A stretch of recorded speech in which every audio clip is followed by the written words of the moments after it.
49 दिन के अभियान में मंदिर निर्माण के लिए मिले 3000 करोड़, उत्तर प्रदेश से 200 करोड़ तो राजस्थान के भक्तों ने दिया 557 करोड़।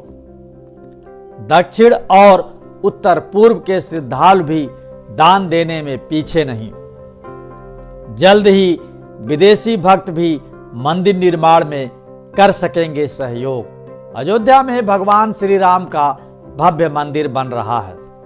मंदिर निर्माण के लिए देश भर के श्रद्धालुओं ने दिल खोलकर दान दिया है, लेकिन राजस्थान के राम भक्तों ने सभी का दिल जीत लिया।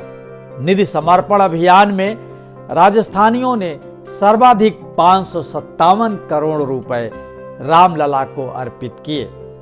जम्मू कश्मीर से भी 14 करोड़ रुपए मिले। नॉर्थ ईस्ट के 5 राज्यों से भी 8 करोड़ की राशि जमा हुई है। अब तक देश भर से करीब 3000 करोड़ रुपए ट्रस्ट को मिल चुके हैं। अब श्री राम जन्मभूमि तीर्थ क्षेत्र ट्रस्ट विदेशियों से भी दान लेने की योजना बना रहा है। आखिर इतनी राशि एकत्र होने के बाद भी ट्रस्ट को और धन की जरूरत क्यों पड़ रही है? ये सब जानने के लिए देखते रहें राम मंदिर का निर्माण।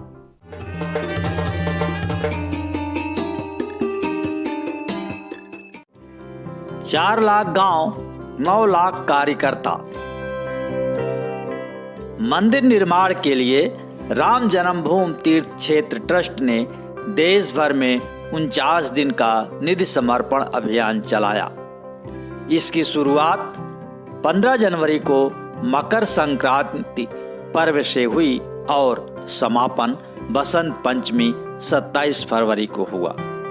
1.5 महीने के इस अभियान में ट्रस्ट को तकरीबन 3000 करोड़ की राशि मिली, जबकि लक्ष्य 1000 करोड़ रुपए जुटाने का ही था।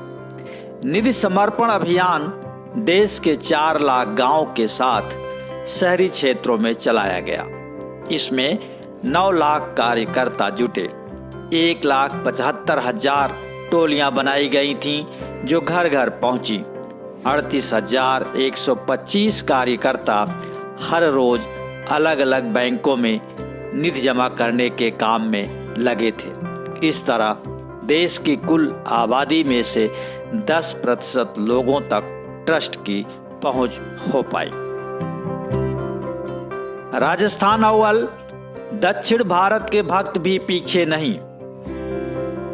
निधि एकत्र करने के इस अभियान में राजस्थान से सबसे अधिक 557 करोड़ की राशि मिली। विश्व हिंदू परिषद के कार्यकर्ताओं ने मरुभूमि के 36,000 गांवों में घर घर संपर्क किया।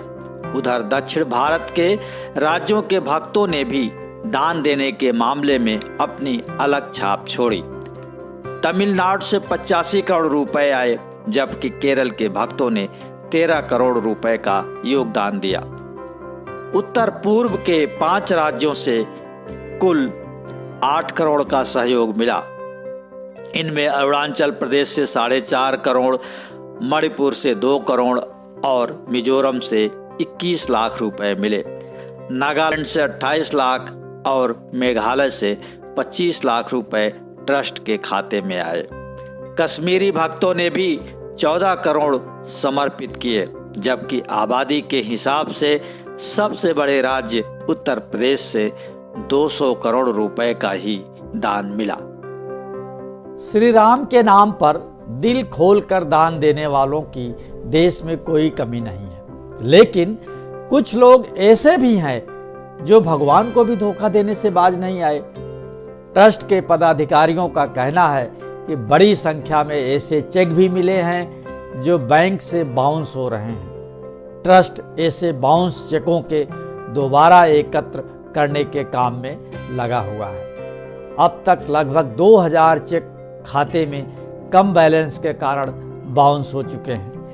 6000 से अधिक चेक अलग अलग कमियों के कारण रिजेक्ट हुए हैं। हजारों चेक ऐसे हैं जो कई अन्य कारणों से कैश नहीं हो सके हैं। पीएनबी, एसबीआई और बैंक ऑफ बड़ौदा की विभिन्न शाखाओं में जमा इन चेकों में अब तक करीब 80,000 ऐसे चेक हैं जो पेंडिंग पड़े हैं। यह राशि करीब 100 करोड़ रुपए है। ट्रस्ट डिजिटल प्लेटफॉर्म के जरिए पेंडिंग चेकों व बैंकिंग व्यवस्था की निगरानी कर रहा है। मार्च माह के अंत तक पूरी धनराशि की सही जानकारी मिल पाएगी। डिजिटल निगरानी 100% पारदर्शी अभियान। ट्रस्ट के महासचिव चंपत राय के अनुसार निधि समर्पण अभियान में पूरी तरह से पारदर्शिता बरती गई, इसीलिए अब तक कोई घपला या घोटाला सामने नहीं आया। कूपन, एकत्र धन, बैंक में जमा धनराशि सभी देश भर के जिलों में ऑडिट हो रहा है। ट्रस्ट का डिजिटल प्लेटफॉर्म एक साथ दानदाता, बैंक और सेंट्रल ऑफिस से जुड़ा है। यह इस तरह लिंक है कि हर रोज ये पता चल रहा है कि देश के किस कोने में, किस बैंक में, किस नंबर का चेक जमा हुआ है, कितने चेक पेंडिंग है। दिल्ली में बैठकर 22 विशेषज्ञ इस काम को अंजाम दे रहे हैं। श्रद्धालुओं को बैंकिंग सुविधा देने की होड़। देश के 3 प्रमुख बैंक रामलला को देश भर से मिली धनराशि को जहां सुरक्षित रखने का काम कर रहे हैं, वहीं कई बैंक राम भक्तों को अयोध्या और रामलला परिसर में बैंकिंग सुविधाएं उपलब्ध कराने में जुटे हैं। जल्द ही रामलला मंदिर परिसर में कई बैंकों की शाखाएं खुलेंगी। रामलला के दर्शन पथ पर एक्सिस बैंक ने रामकोट स्थित श्री राम जन्म तीर्थ क्षेत्र ट्रस्ट कार्यालय में एटीएम लगा दिया है। एसबीआई के अलावा पंजाब नेशनल बैंक और अन्य बैंकों की भी शाखाएं रामलला परिसर में खुलने वाली हैं। इसके लिए उन्हें आरबीआई से अनुमति मिल चुकी है। विदेशी भक्तों के लिए कई बैंक और एजेंट मनी एक्सचेंज सेंटर भी खुलने वाले हैं। इन सभी को अनुमति का इंतजार है। राम मंदिर निर्माण के लिए विदेश में बसे राम भक्त भी चंदा देने के लिए बेसब्र हैं। उनकी ये इच्छा जल्द ही पूरी होने वाली है। ट्रस्ट को विदेशी चंदा लेने का हक शीघ्र ही मिल जाएगा। ट्रस्ट के फॉरेन कंट्रीब्यूशन रेगुलेशन एक्ट यानी FCRA के आवेदन को केंद्र सरकार से मंजूरी मिलते ही विदेशी फंडिंग के रास्ते खुल जाएंगे। राम मंदिर ट्रस्ट ने NRI चंदा हासिल करने के लिए पंजाब नेशनल बैंक में एक अकाउंट भी खोल लिया है।